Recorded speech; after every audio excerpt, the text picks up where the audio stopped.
The Shadowed Obsession. Story by Mindrush Sequence. Subscribe for a mind rush. If you enjoy it, leave a comment below, and many more stories by this author could be featured on our channel. The city never sleeps. But in some corners, it shivers in silence, as if the darkness itself remembers. This is one of those corners. I walked alone through the heart of the sprawling metropolis. My trench coat brushed against cracked pavements, echoing faintly off walls covered in graffiti and old posters peeling with time. The faint smell of rain-soaked asphalt mingled with exhaust fumes. But beneath it, a sharper, almost metallic scent lingered, a smell I recognized instinctively. Something was wrong. And it wasn't just the murder I had been called to investigate. A crime so brutal, so precise, it seemed almost ritualistic. A body found in a dimly lit alley near the old train station, a place locals whispered about as cursed, abandoned, and to be avoided after nightfall. The walls around the victim bore symbols, carved meticulously, obsessively, as if the madness had bled from the killer into the brick and mortar itself. I traced my gloved fingers along the grooves, sensing a faint vibration in the air, a presence that made the hairs on my neck rise. Shortly after, Dr. Hayes arrived. A criminal psychologist and profiler, Emily, had been called in to understand the mind behind these killings. She stepped into the alley, eyes scanning every shadow, lips pressed tight. "There's something unnatural here," she whispered. I only nodded. I had seen enough to know she was right. Over the next few weeks, the city began to change. Streetlights flickered unpredictably. Even familiar streets felt alien, subtly twisting to guide the unwary into unseen traps. Passers-by hurried past with eyes wide, sensing unseen watchers. Stray cats hissed and darted into shadows where no creature should be. The air itself seemed heavier, saturated with something invisible pressing against the skin. In the following days, the city became a labyrinth of fear. 15 victims fell in quick succession, each more horrifying than the last. Their eyes frozen wide in terror, bodies arranged in impossible positions. Symbols pulsing faintly on walls, floors, even ceilings as if alive. I studied every crime scene with Emily, piecing together patterns. The killings weren't random. They were deliberate, ritualistic, horrifyingly precise. Slowly, the unimaginable became clear. The killer was possessed by a demon, an ancient entity known as obsession, whose hunger could never be sated. At first, the demon's presence was subtle. Shadows flickered unnaturally. Echoes of long-dead voices whispered from empty corridors. Passers-by felt a cold brush against their skin, a touch that shouldn't exist. I, a skeptic by nature, began experiencing visions impossible to explain. Dreams bled into reality.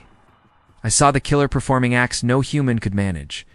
Faces twisted in agony reaching out from corners of rooms, the shadow always moving just beyond perception. Emily became our anchor. She meticulously studied the symbols, the ritualistic nature of the murders, and the possessed killer's behavior. She realized the demon fed not only on life, but on obsession itself, the compulsive drive to dominate, hunt, control. Each victim was a carefully chosen piece in the entity's plan. Time and reality became fragile. Empty streets felt stretched. Objects moved unseen. Shadows guided the unwary into danger. Every whisper, every reflection, became a reminder of the entity's presence. The city seemed to conspire with the killer. Streets twisted impossibly. Alleys stretched farther than reality allowed. Shadows moved with wills of their own. Neon signs flickered warnings that few could understand. The killer moved like a ghost, vanishing and reappearing at will, leaving fear in his wake. As we neared the climax of our investigation, nights became longer, darker. Emily and I walked the streets together, sharing fears, observations, fleeting moments when we glimpsed the demon's form. "It's as if the city itself breathes with him," Emily whispered one night. "Every corner, every shadow, guiding him, shaping him." I didn't reply, but I felt the eyes of the darkness upon me, even when alone. The killer invaded my dreams. Streets warped into impossible angles, buildings bending unnaturally. I awoke drenched in sweat, heart racing, whispers echoing in my ears in languages I didn't know but somehow understood. The victims' stories added layers to the horror. Victor, the historian, found in his apartment. Walls scrawled with occult symbols and texts from forgotten languages.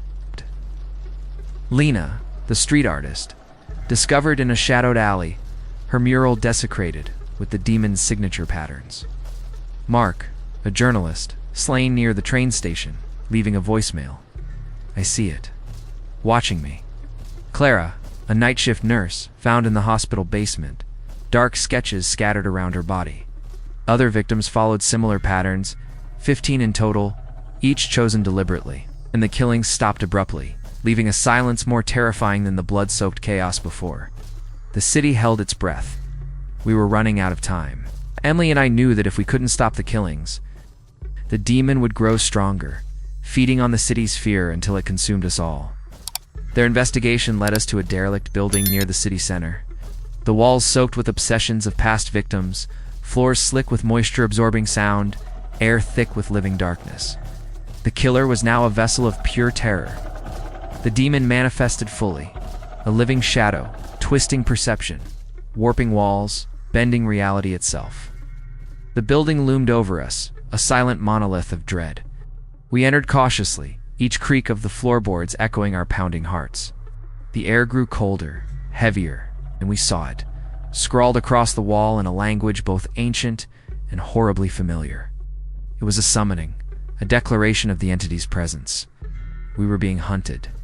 Emily and I confronted the killer together, facing a vision so terrible that sanity itself seemed to fray. The city around us pulsed with the demon's power. Emily confronted the demon using her knowledge of the human mind, attempting to separate it from its host. I faced visions so vivid that reality trembled. Fear became a weapon. Then everything changed. I saw Emily collapse under visions not her own. The architecture twisted around us. Objects moved independently. Reflections showed impossible forms. The faint hum of neon lights became the entity's heartbeat. Time stretched, each second an eternity. I wanted to reach out, but my hand passed through Emily, her form shimmering like a mirage. "Alex, focus," she whispered, her voice echoing faintly. "You can sever it. You have to." With a final burst of strength, I expelled the demon. The city shuddered as if in pain. I collapsed, drained, as Emily stumbled back to reality. When I came to, the sky was filled with the soft hues of dawn. The city around me seemed strangely quiet, as if holding its breath. Emily was there, shaken but resolute, as the killer's body lay lifeless beside us, a puppet now, without a master. The demon had been banished, for now.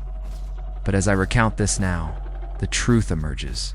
This isn't a tale of someone else. It is my confession, my survival. I am Alex Mercer. I lived it, and yet I know it waits, patient, hungry. I fear one day it may speak through me again. Subscribe for a mind rush.